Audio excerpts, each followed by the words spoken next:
আমি মুম্বাইতে এসে পৌঁছেছি রাত 2টোর সময়। এখন বাজে 4:30। রবীন্দ্রনাথ বলেছিলেন, ওই দেখা যায় মরা নদীর সুতা। আমি বলি, ওই দেখা যায় এয়ারপোর্টের মাথা। বর্ণপরিচয় না জানলেও কোনো অসুবিধা নেই, এখানে সুলভে শেখার ব্যবস্থা আছে। আপাতত এয়ারপোর্টের ভেতরে কিভাবে গাড়ি চলাচল করে তা দেখছি। এবার ছোট্ট ছোট্ট পায়ে থুড়ি, লম্বা লম্বা পায়ে ঠিক পৌঁছে যাব চাঁদের পাহাড়ে নয়, প্লেনের ভেতরে। এখানেও নিজের মাল নিজের দায়িত্বেই রেখে সিটে বসে পড়তে হবে। এবার শুধু রাতের কলকাতাকে টাটা বাই বাই করে গন্তব্যে পাড়ি দেওয়ার ব্যাপার।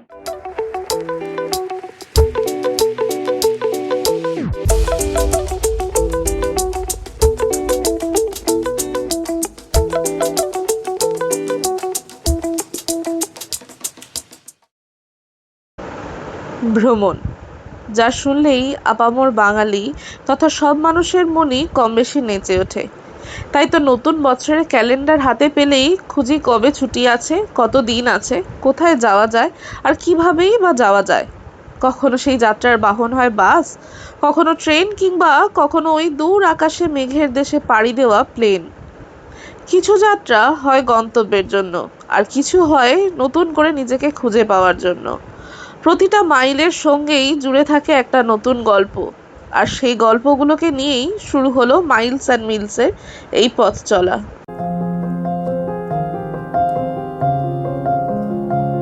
যাত্রাপথ শুরু চেন্নাইয়ের হাত ধরে, আর যাত্রাপথের সঙ্গী ওই দূর আকাশে পাড়ি দেওয়া প্লেন।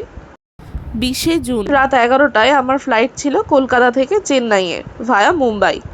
ফ্লাইট ঠিক টাইমেই টেক অফ করে, আর তারপর হাতে আসে এই মেনু কার্ড। সার্ভ করা হলো লেট নাইট স্ন্যাক্স। অ্যাপিটাইজারে দই বড়া থেকে শুরু করে মেন কোর্সে ভেজ ক্রকেট, তিল আলু ভাজা আর 5 ফোড়ন চিকেন স্ট্রাডল, সাথে মিষ্টি মুখে অ্যাপল সিনামন ক্রাম্বল। খাওয়া দাওয়া শেষ করে একটু চোখ বন্ধ করতে করতেই পৌঁছে গেলাম মায়ানগরী মুম্বাইতে। প্লেনে চড়ার অভিজ্ঞতা আগে থাকলেও রাতের অভিজ্ঞতা আমার এই প্রথমবার। আর তাই যখন জানলা দিয়ে দেখতে পাচ্ছিলাম রাতের কলকাতা কিংবা মুম্বাই, তখন দু চোখ ভরে তা উপভোগ করছিলাম।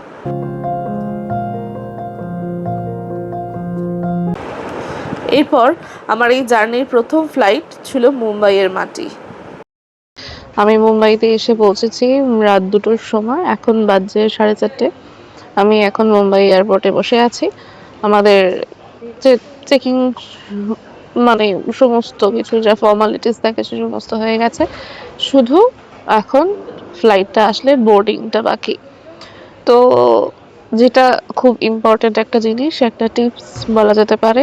যারা জানে তারা জানে, অবভিয়াসলি। যারা আমার মতো আছে, যারা জানে না, তাদের জন্য বলি, এরকম কানেক্টিং ফ্লাইট থাকতে পারে। চেক ইনের যে জায়গাটা থাকে সেখানে আসতে 6 ঘন্টা, মানে তোমার যে ফ্লাইটের টাইম রয়েছে, মানে আমার যেমন ফ্লাইটের টাইম রয়েছে 9টা, সেই 6 ঘন্টা আগে, মানে 3টের সময় আমি চেকিং এর জায়গাতে এন্ট্রি নিতে পারবো। তার আগে লোকজন যে বসার নর্মাল গেটের এন্ট্রি নিয়েই যে বসার জায়গাগুলো থাকে, রেস্টিং এরিয়া থাকে, সেখানে থাকতে পারবে। আর চেকিং এর জন্য, মানে যেখানে তোমাদের ব্যাগ চেক হবে, সেই সমস্ত কিছু 6 ঘন্টা আগে করতে পারবে না ডোমেস্টিক ফ্লাইটের জন্য। ইন্টারন্যাশনালটা আমি এখনো জানি না, যখন যদি কোনো দিন ট্রাভেল করি, হোপ সো, ফিঙ্গার ক্রসড, তো সেদিনকে সেটা বলে দিতে পারবো। তো এটা হয়তো অনেকেই জানে, অনেকেই আমার মতো যারা জানতো না তাদের জন্য একটা টিপস রইল। আর বাকি এখান থেকে কাল সকালবেলা ফ্লাইট, দেখা যাক সেই ফ্লাইটটা কেমন যায়। এয়ারপোর্টে দাঁড়িয়ে এভাবে ভোর হতে দেখার অভিজ্ঞতাও কিন্তু আমার প্রথমবার। এয়ারপোর্টে কত গল্প আছে, তাই না?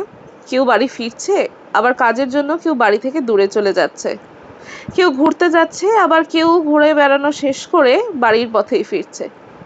অবশেষে আমারও চেন্নাইয়ের ফ্লাইটের সময় হয়েছে, আর সেদিকেই এগিয়ে যাচ্ছি। ঘড়িতে সময় বলছে ঠিক সকাল 9টা, এবং আমাদের হাতে আবার চলে এসেছে সেই চিরাচরিত মেনু কার্ড। এবার সার্ভ হবে ব্রেকফাস্ট। মেনু কার্ডের মেনুগুলোতে চোখ বুলিয়ে বাইরের দিকে চোখ যেতেই দেখা গেল নীল আকাশে ভেসে বেড়ানো পেঁজা তুলোর মতো সাদা মেঘের ভেলা।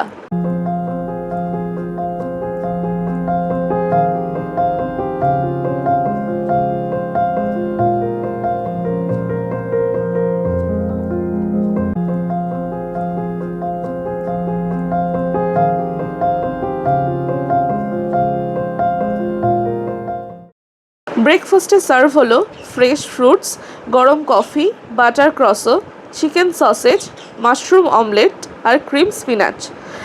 ব্রেকফাস্ট শেষ হতেই পৌঁছে গেছিলাম চেন্নাই এয়ারপোর্টে, আর তারপরেই গাড়ি নিয়ে সোজা আগামী 7 দিনের আমার বাড়িতে। ঘড়িতে সময় বলছে 7টা 5, আর আজকে 21 তারিখ।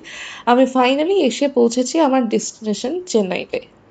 এখন এই মুহূর্তে আমি এসে পৌঁছেছি আমি আগামী 6 দিন যেখানে কাটাবো সেইখানে। কিভাবে থাকছি, কিরকম জায়গা, সেসব তো পরে আলোচনা করব। তার আগে কিছু জিনিস বলার জন্য এই ভিডিওটা করা। যদিও এসে পৌঁছেছি আজ দুপুর বেলায়, কিন্তু এত টায়ার্ড ছিলাম, মানে মোটামুটি ইন্টারন্যাশনাল ফ্লাইটের মতো আর কি রাত্রিবেলা থেকে ট্রাভেল করে ফাইনালি এসে পৌঁছতে পেরেছি, তাই ভিডিওটা করতে সামান্য দেরি হয়েছে।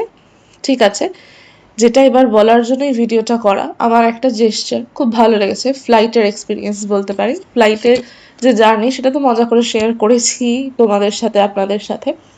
বাট এই দুটো জিনিস পাওয়া গেছে ফ্লাইটে। এবার এই দুটো জিনিস কি আমি একটু দেখাই। জিনিসটা একটা খুলে দেখাই, মানে বেসিক্যালি দুটো একই জিনিস। দুটো শুধু কোম্পানি না, কোম্পানিও এক। আচ্ছা, এটা আমি ট্রাভেল করেছি এয়ার ইন্ডিয়ার ফ্লাইটে। তো এয়ার ইন্ডিয়ার এটা স্পন্সর অবভিয়াসলি নয়, কারণ আমি গরিব মানুষ। তো যাই হোক, এটা বেসিক্যালি হচ্ছে একটা কাগজের মধ্যে, আমি জানি না কতটা দেখাতে পারবো বা পারছি, কারণ আমি এখন এই মুহূর্তে একটা ড্রিমি লাইটের মধ্যে বসে আছি।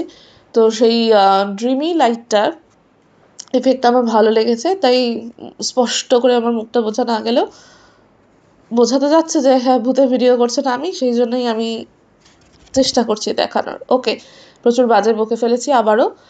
তো এই যে এই একটা কাগজের মতো এখানে দিয়েছে একটা ছোট্ট লেটার। এটাতে বলা আছে build good software and they will কাম।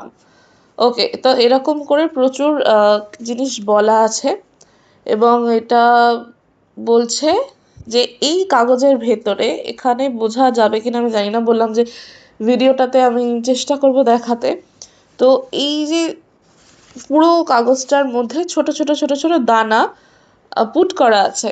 এবার সেগুলো হচ্ছে এক একটা সিড, মানে এগুলো বলা হয়েছে যে বাড়িতে গিয়ে তুমি বসিয়ে দাও মাটির মধ্যে, যেটা থেকে গাছ বেরোবে, মানে এটা চারা গাছের বীজ অ্যাকচুয়ালি। এই যে এখানে বলা আছে প্লান্ট ওয়াটার অ্যান্ড গ্রো।